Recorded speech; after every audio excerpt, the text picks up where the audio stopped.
बिस्मिल्लाहिर्रहमानिर्रहीम। अस्सलामुअलैकुम। इल्म की बात देखने वालों को राव कमर रिजवान नई वीडियो में खुशामदीद कहता है। दोस्तों, इरफान खान जो कि बॉलीवुड के मशहूर मुस्लिम अदाकार थे, इस दुनिया से कूच कर गए हैं। याद रहे कि इरफान खान का असल नाम साहिबजादा इरफान अली खान था। कई बॉलीवुड फिल्मों में काम किया। नवाब होने के बावजूद इरफान बहुत कम नवाबी लिबास पहने हुए नजर आए। इनके अंदर नवाबों वाला गुरूर भी नहीं था, अलबत्ता उनकी शख्सियत में एक तमकनत और वकार था जो सामने वाले को इनके स्पेशल होने का एहसास दिलाता था।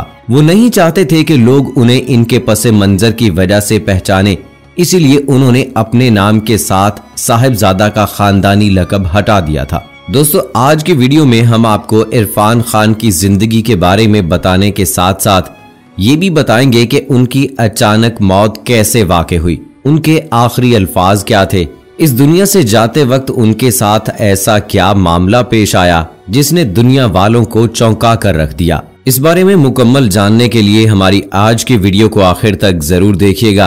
और अगर आपने अभी तक हमारा चैनल इल्म की बात सब्सक्राइब नहीं किया है तो अभी सब्सक्राइब करें और साथ में बेल आइकॉन को जरूर प्रेस करें ताकि लेटेस्ट अपलोड होने वाली हमारी वीडियोस का नोटिफिकेशन आपको बर वक्त मिलता रहे। वीडियो को लाइक करने के साथ साथ इसे अपने दोस्तों के साथ सोशल मीडिया पे जरूर शेयर कीजिए ताकि उन तक भी ये अहम मालूमात पहुंचती रहें। दोस्तों, 1967 में जयपुर में पैदा होने वाले इरफान खान का बचपन एक छोटे से शहर टोंक में गुजरा। ये शहर छोटा था लेकिन इरफान खान के ख्वाब बड़े थे। बचपन से ही कुदरती तौर पर किस्से कहानियों में दिलचस्पी रखने वाले इरफान का रुझान फिल्मों की तरफ हो गया, और वो भी खास तौर पर नसीरुद्दीन शाह की फिल्में। इंडिया के राज्यसभा टीवी को दिए एक इंटरव्यू में अपनी नौकरी का किस्सा सुनाते हुए इरफान ने बताया था, मिथुन चक्रवर्ती की फिल्म मर गया आई हुई थी। किसी ने कहा तेरा चेहरा मिथुन से मिलता है, बस मुझे लगा कि मैं भी फिल्मों में काम कर सकता हूँ। कई दिनों तक मैं मिथुन जैसे बाल बनाकर घूमता रहा। आगे चलकर इरफान खुद एक रुझान साज अदाकार बनने वाले थे और ये बात वो नौउम्री में नहीं जानते थे। एक जानिब जहां उन्होंने खुद को हिंदी सिनेमा के सबसे काबिल अदाकारों की फहरिस्त में शामिल कर लिया, वहीं हॉलीवुड में life of pi, the name seek, slim dog Millionaire, the mighty heart, the amazing Spiderman जैसी फिल्मों में भी काम किया। और इस सफर में उन्हें एंगली और मीरा नायर से लेकर अनीस बज़मी और शुजीत सरकार जैसे हदायतकारों के साथ काम करने का मौका मिला। इरफान अपने आप में हुनर की कान थे, खास तौर पर एक ऐसी इंडस्ट्री में जहां आमिर खान, सलमान खान और शाहरुख खान जैसे अदाकारों का नाम चलता है। चाहे आंखों से अदाकारी का फन हो, मुकालमे बोलने का कुदरती हुनर, रोमानवी किरदार से लेकर डाकू बनने तक की सलाहियत, इरफान खान जैसा दूसरा फनकार ढूंढना आसान नहीं। मिसाल के तौर पर इनके फिल्म पान सिंह तोमर में एक डाकू का किरदार, जिस तरह वो मासूमियत, भोलापन, दर्द, तजलील और बगावत का एहसास एक साथ लेकर आए, ये काम कोई गैर मामूली अदाकार ही कर सकता है। जब निजाम से मायूस होकर बंदूक उठाने वाला बागी बोलता है, भीड़ में बागी होते हैं, डकैत मिलते हैं पार्लिमान में, तो सारा थिएटर तालियों से गूंज उठता है। ये तालियां सिर्फ मुकालमे पर ही नहीं बजती, बल्कि अपनी अदाकारी से इरफान खान ने नाजरीन को ये यकीन दिला दिया था कि इस मुकालमे में जो बात कही जा रही थी वो सही थी, भले वो जानते हों कि वो बात असल में सही नहीं थी।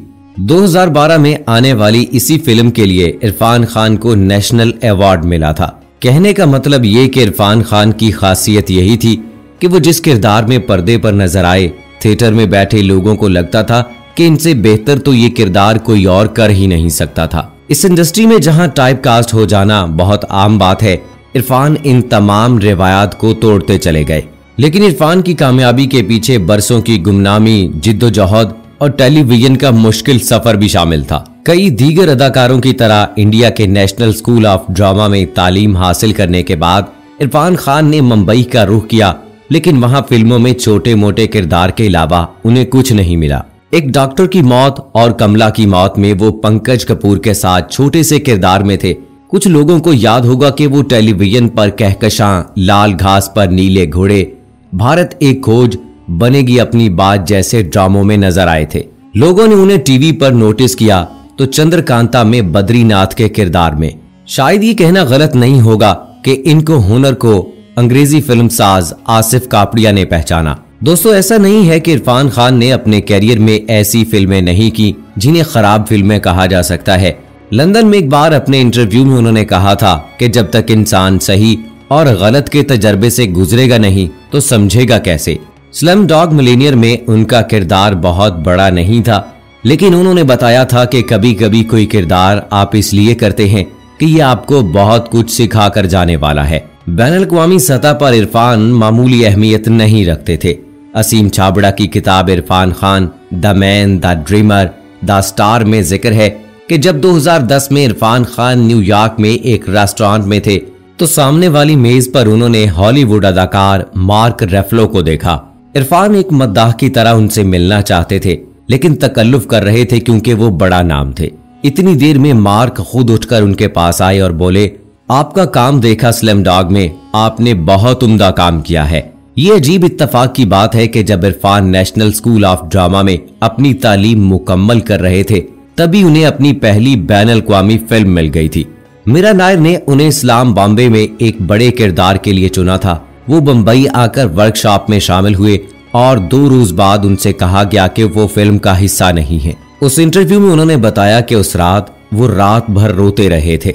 फिर उन्हें फिल्म में छोटा सा किरदार दे दिया गया, लेकिन ये कर्ज मीरा नायर ने 18 बरस बाद इरफान खान को द नेमसेक में अशोक गांगुली का किरदार देकर अदा कर दिया। इस फिल्म को देखकर बॉलीवुड की अदाकारा शर्मिला टैगोर ने इरफान खान को पैगाम भेजा था, जिसमें लिखा था, अपने वालिदैन का शुक्रिया अदा करना तुम्हें जन्म देने के लिए। हिंदी सिनेमा और आलमी सिनेमा को अपनी अदाकारी से संवारने वाले और अपनी फिल्मों से ये बताने वाले कि हर एहसास सही या गलत, ब्लैक या व्हाइट नहीं होता।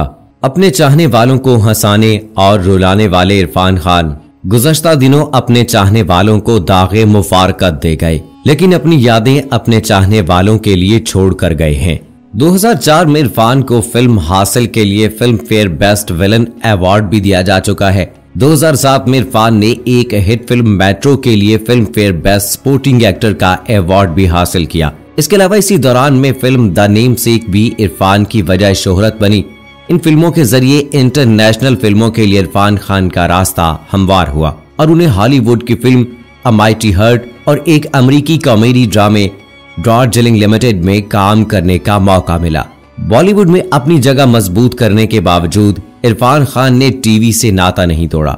वो भारत के एक निजी टीवी पर एंकर पर्सन का काम करते रहे। इसके अलावा बतौर मेजबान एक और प्रोग्राम भी करते रहे। 2008 में आर्ट्स अलायंस प्रोडक्शन के तहत एक programme identity of the soul के लिए उन्होंने बतौर नरेटर काम किया। इनकी परफॉर्मेंस को बैनुल-अक़वामी तौर पर देखा गया। दोस्तों ये था अहवाल इरफान खान की जिंदगी का। आइए अब बात करते हैं उनकी मौत के हवाले से।